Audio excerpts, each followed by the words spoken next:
Good morning. तो class 12th में हम क्या पढ़ रहे थे? हमने क्या पढ़ा था? जेनेटिक कोड के बारे में। ये जेनेटिक कोड क्या होता है कि डीएनए के ऊपर जो न्यूक्लियोटाइड की सीक्वेंस है जो कि इसको डिटरमाइन करेगी सीक्वेंस ऑफ एमिनो एसिड को, उसको हम क्या बोलेंगे? जेनेटिक कोड बोलेंगे। अब उस जेनेटिक कोड और म्यूटेशन क्या होती है कि जो म्यूटेशन से पहले की जो म्यूटेशन क्या होती है? एनी चेंज कि डीएनए के बेस पेयर के अंदर कोई भी चेंज जाना, जैसे कुछ डिलीट होना या इंसर्ट होना, डुप्लीकेट होना, जिसके कारण क्या होता है जो स्ट्रक्चर डीएनए का क्या हो जाएगा? चेंज हो जाएगा। उसको क्या बोलेंगे? म्यूटेशन बोलेंगे। तो जैसे कि जो the relationship between gene and DNA are best understand by mutation study. कि म्यूटेशन की स्टडी करने से हम क्या पढ़ सकते हैं? जो जीन और डीएनए के अंदर जो रिलेशनशिप है उसको हम अंडरस्टैंड कर सकते हैं। यदि किसी भी जीन के अंदर क्या आ रही है, कोई म्यूटेशन आ रही है, तो पूरा डीएनए क्या हो जाएगा? चेंज हो जाएगा।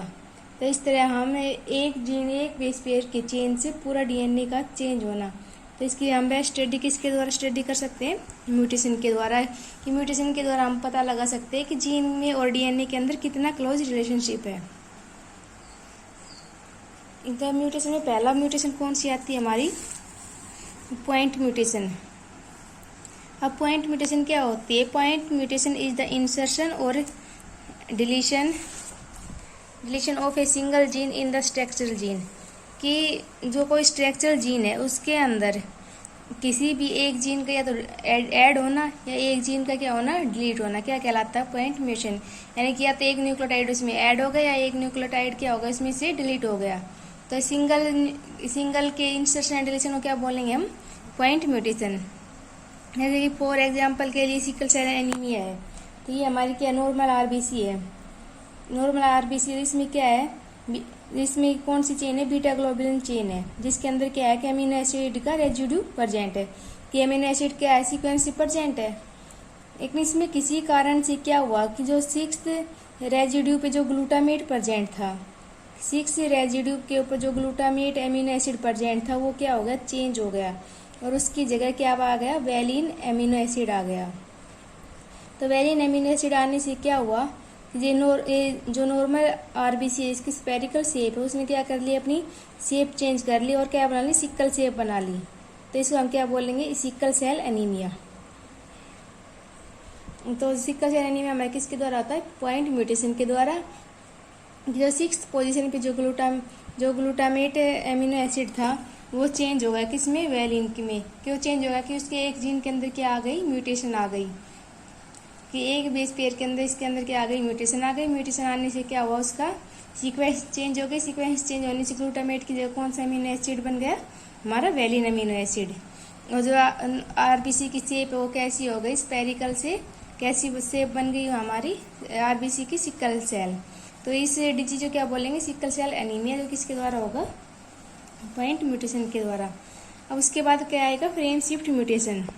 तो फ्रेम शिफ्ट म्यूटेशन क्या होती है? Frame shift mutation is the insertion और डिलीशन ऑफ 3 और इट्स मल्टीपल बेसिज। कि जो न्यूक्लियोटाइड बेसिज होते हैं, नंबर में कितने होते हैं? 4 होते हैं। लेकिन जो फ्रेम शिफ्ट म्यूटेशन में क्या होता है कि 3 यानी कि 3 जो बेस है वो मिलकर क्या बनाते हैं? एक अमीनो एसिड बनाते हैं। 3 या मल्टीपल ऑफ 3। मल्टीपल ऑफ 3 मतलब 3 है, 6 किसका मल्टीपल है? 3 का, 9 है, 12 है। इस तरह 3 बेसिस का या 3 के मल्टीपल बेसिस का क्या होना? डिलीट होना या इंसर्शन होना। कि 3 जो कोडोन है उनमें क्या हो जाएगा? तो वो ऐड हो जाएंगे या डिलीट हो जाएंगे। जो ईच कोडोन है वो किसको मतलब कि किसको डिनोट करेगा? एक एमिनो एसिड को। तो इसका मतलब क्या हुआ कि एक एमिनो एसिड का या इसके मल्टीपल एमिनो एसिड का ऐड होना या डिलीट होना क्या कहलाता है? Frame shift mutation. लेकिन इसके कारण जो फ्रेम शिफ्ट है, जो रीडिंग फ्रेम है हमारा, वो क्या रहेगा? अनअल्टर्ड रहेगा, कि उसके अंदर चेंज नहीं आएगा उस पॉइंट के ऊपर। कि या तो एक मतलब कि जो 3 बेस पेयर है या एक अमीनो एसिड है उसका क्या हो रहा है? एडिशन हो रहा है, या उसका क्या हो रहा है? डिलीशन हो रहा है कंप्लीट का। तो कंप्लीट का डिलीशन या एडिशन होने से जो हमारा क्या है? रीडिंग फ्रेम है, रीडिंग फ्रेम के ऊपर क्या होगा? कोई चेंज नहीं आएगा, वो क्या रहेगा? अनचेंज रहेगा, क्योंकि पूरे अमीनो एसिड का या तो डिलीट हो रहा है या फिर इंसर्ट हो रहा है। तो उसकी मतलब कि उसकी जो कंपोजिशन है उसके अंदर चेंजमेंट नहीं आएगा, वो कैसी रहेगी? अनअल्टर्ड रहेगी। तो इस म्यूटेशन को क्या बोलेंगे हम, frame shift mutation. For example ऐसे सिस्टिक फाइब्रोसिस।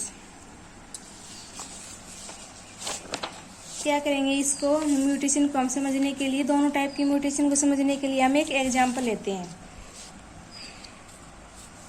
एग्जाम्पल में हमने क्या लिया कि हमने एक वर्ड लिया, हमने सबसे पहले एक टेंस लिया, जैसे कि राम हैज रेड कैप, कि राम के पास क्या है, रेड कैप है।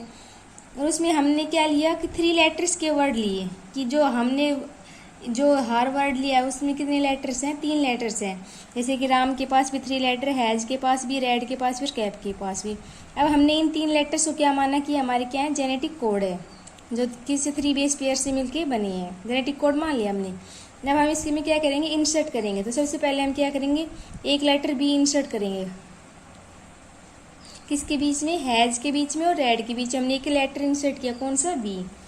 तो हमारा सेंटेंस क्या बना, राम हैज ब्रीड DCAP। कोई सेंटेंस नहीं बना कि इसमें एक बेस पेयर के कारण क्या आ रहा है, चेंज आ रहा है, तो जिसके कारण क्या होगा, हमारे जो पूरा सेंटेंस है वो क्या हो गया, चेंज आ गया। तो इस म्यूटेशन को हम क्या बोलेंगे कि ये क्या है, पॉइंट म्यूटेशन है। ये म्यूटेशन कैसी है, पॉइंट म्यूटेशन।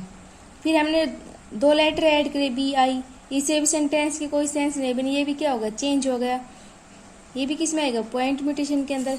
अब हमने क्या करा, 3 लेटर्स हमने ऐड किए। 3 लेटर्स मतलब कि एक जेनेटिक कोड या 3 बेसिस हमने क्या किए, ऐड किए, या 1 एमिनो एसिड बोल लो, हमने ऐड किए। Ram has big red cap, कि राम के पास क्या एक बड़ी रेड कैप है। तो इसका भी क्या हो रहा है, रीडिंग फ्रेम क्या हो रही है, इसकी चेंज नहीं हो रही, क्योंकि ये रीड करने में आ रहा है हमें, आ रही।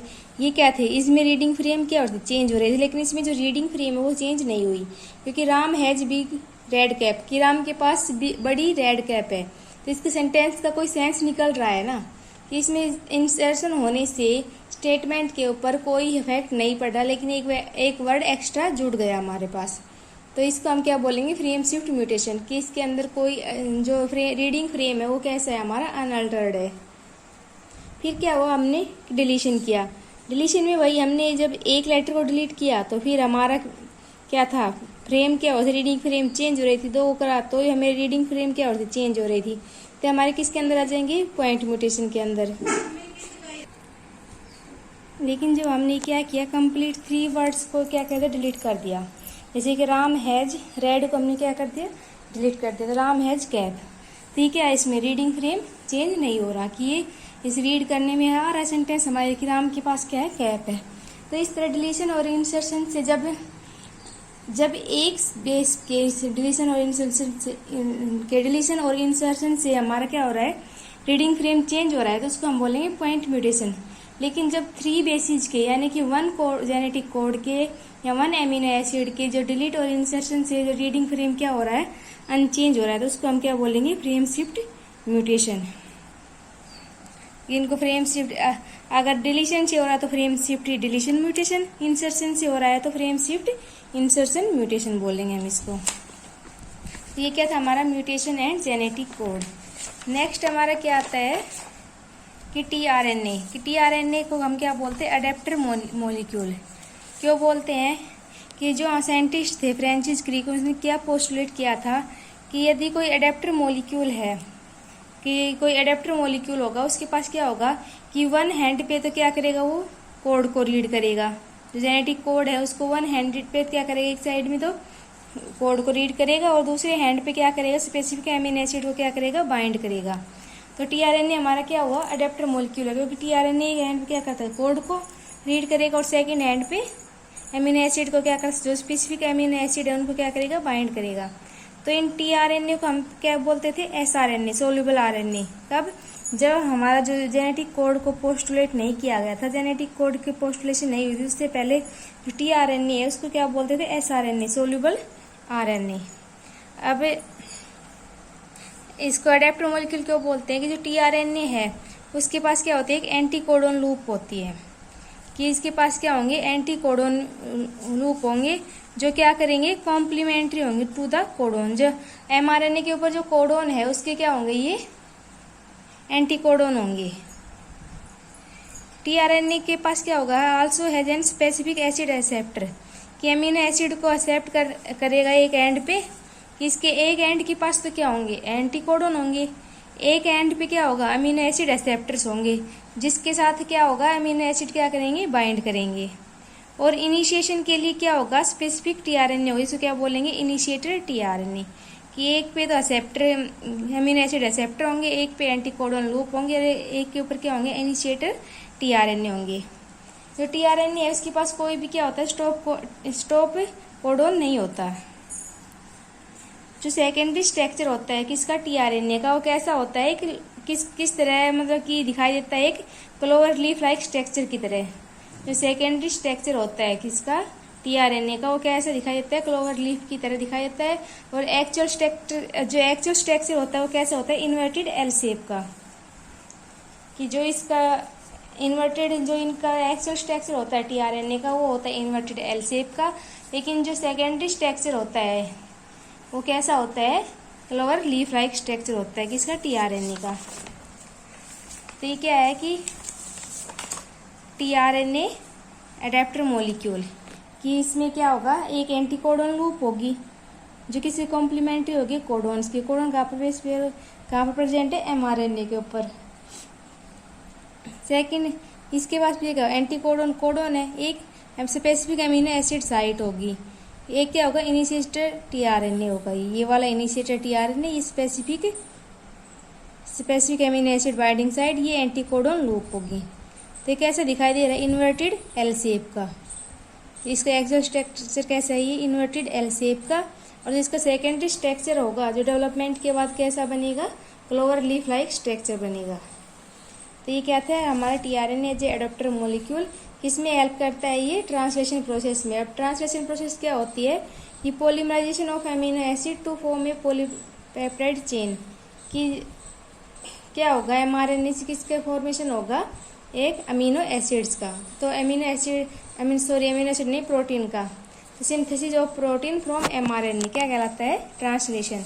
कि अब तक हमने क्या बनाया था कि जो डीएनए से क्या बनाया, डीएनए बनाया, उसको रेप्लिकेशन, फिर डीएनए से हमने क्या बनाया, आरएनए बनाया, एमआरएनए, तो उसको क्या बोलेंगे हम, ट्रांसक्रिप्शन। अब एमआरएनए से हमें क्या बनाना है, प्रोटीन, तो उस प्रोसेस को क्या बोलेंगे हम, ट्रांसलेशन।